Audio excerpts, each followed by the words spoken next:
एक मामूली इंसान से बॉलीवुड के बादशाह तक इरफान खान का सफर किसी दरिया में जाती कश्ती जितना ही मुश्किल था।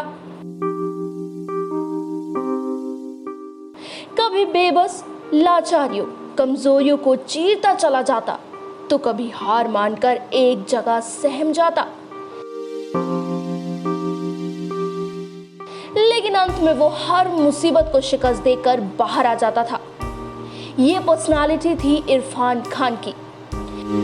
लेकिन 29 अप्रैल की वो काली सुबह जिसने जाते जाते अपने साथ इरफान खान जैसे जाबाज, हिम्मत से भरे शख्स को अपनी आगोश में समेट लिया।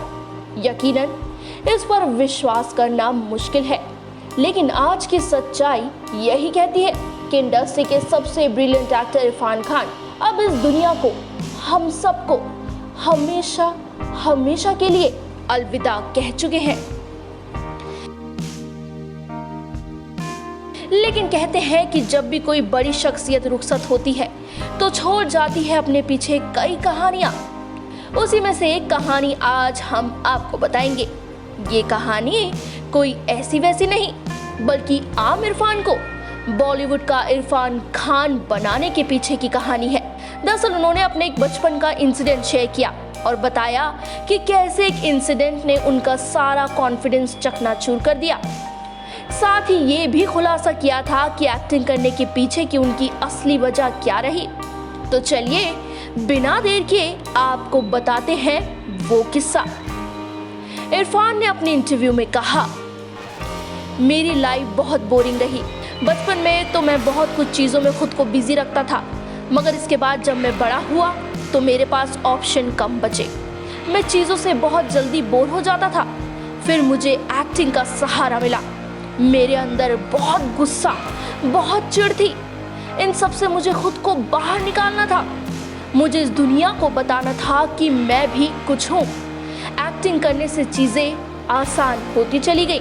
लेकिन गौर करने वाली बात यह है कि एक अच्छे पठान परिवार से ताल्लुक रखने के बावजूद इरफान में ये गुस्सा, ये चिढ़ आखिर किस वजह से पैदा हुई? वेल, इसके पीछे भी छुपी है एक कहानी, तो आप जरा वो भी सुन लीजिए। इंटरव्यू के दौरान एक्टर ने बचपन का एक किस्से का जिक्र करते हुए एक खौफनाक दास्तां बताई और कहा, जब मैं 7 साल का था तब मुझे पतंग उड़ाना अच्छा लगता था।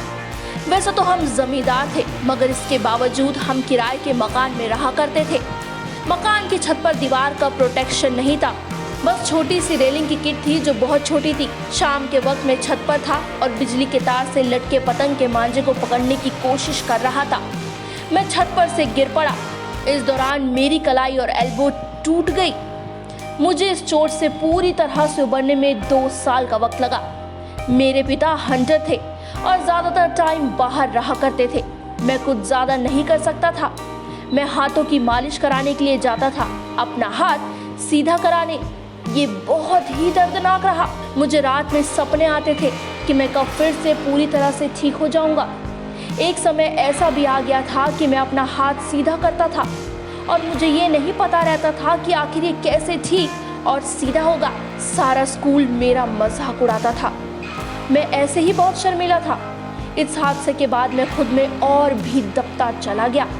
मेरा पूरा कॉन्फिडेंस चकनाचूर हो गया।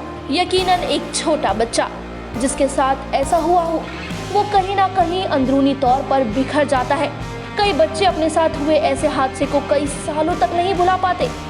लेकिन आज की ही तरह इरफान उस वक्त भी हिम्मत वाले थे, क्योंकि उन्होंने इस सिचुएशन में भी चुप बैठने और दबने का काम नहीं किया, बल्कि एक रियल वॉरियर की तरह उन्होंने ठान लिया कि वो कुछ ऐसा करेंगे जिससे उनके अंदर की आग सभी के सामने सही तरीके से आ पाए। वो तरीका जिसे देख सब उनकी वाहवाही करने पर मजबूर हो जाए। इरफान का यही फैसला उन्हें एक्टिंग के मंच पर ले आया और उन्हें बना दिया इंडस्ट्री का नया किंग।